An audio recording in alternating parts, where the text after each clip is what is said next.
कभी कभी देखे हैं फोटो कृष्ण के, राम के और महात्माओं के, तो उनके मस्तक के पीछे एक गोलाकार प्रकाश प्रकाश होता है।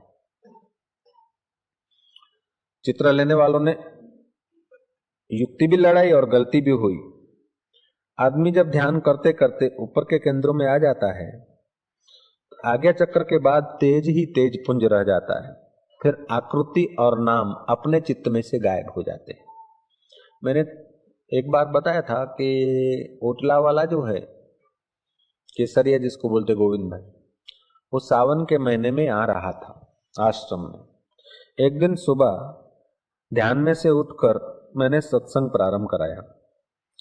थोड़ा ध्यान था, थोड़ा सत्संग था, थोड़ा ध्यान, थोड़ा सत्संग।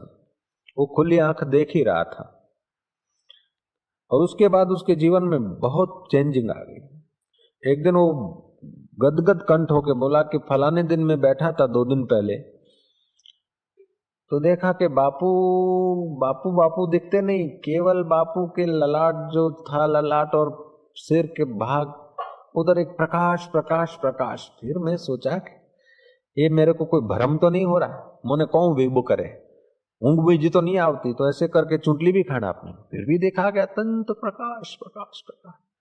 बापू का शरीर दिखता नहीं, केवल एक प्रकाश का पुंज पुंज दिखता है। ऐसा कई लोगों को अनुभव होता है।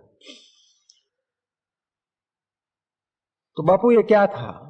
मैं क्या, बापू तो वही के वही, लेकिन तुम 2-4 दिन इधर रहे थे, तुम्हारी चित्तवृत्ति ऊर्ध्वगामी हुई थी।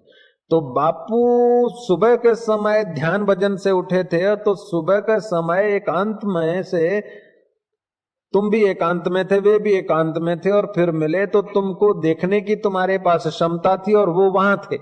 उस समय तुमको वो तेज देखा, तुम्हारी देखने की क्षमता गायब हो जाए तो बापू तो वही देखते हैं, अथवा बापू भी संसार व्यवहार में आए और तुम्हारी देखने की क्षमता हो तो भी नहीं होता। देखने वाले की क्षमता, बुद्ध हो, महावीर हो, कबीर हो, कृष्ण हो, लेकिन हमारे पास देखने का हृदय नहीं, हमारे पास एकाकार वृत्ति नहीं, हमारा चित्त ऊंचाई पर नहीं है, तो हमें उनकी गंध नहीं दिखेगी, उनका तेजस्वियों का तेज नहीं दिखेगा, तपस्वियों में छुपा हुआ तपरूप में जो परमात्मा है वो हमें नहीं दिखेगा। हम ऊंचाई पर कुछ हो देखने की हमारे पास भी क्षमता हो और वे वहां उस अवस्था पे उस समय हो, तभी हमको अनुभूतियां होती है। तो तेजस्वियों का तेज और तपस्वियों का तप मैं हूं। जो जो प्रभाव दिखता है, जहां जहां आनंद दिखता है, जहां जहां प्रेम दिखता है, जहां जहां सुखद घड़ियां दिखती है, समझ लो कि वहां वहां परमात्मा उन रूपों में प्रकट हो रहा है।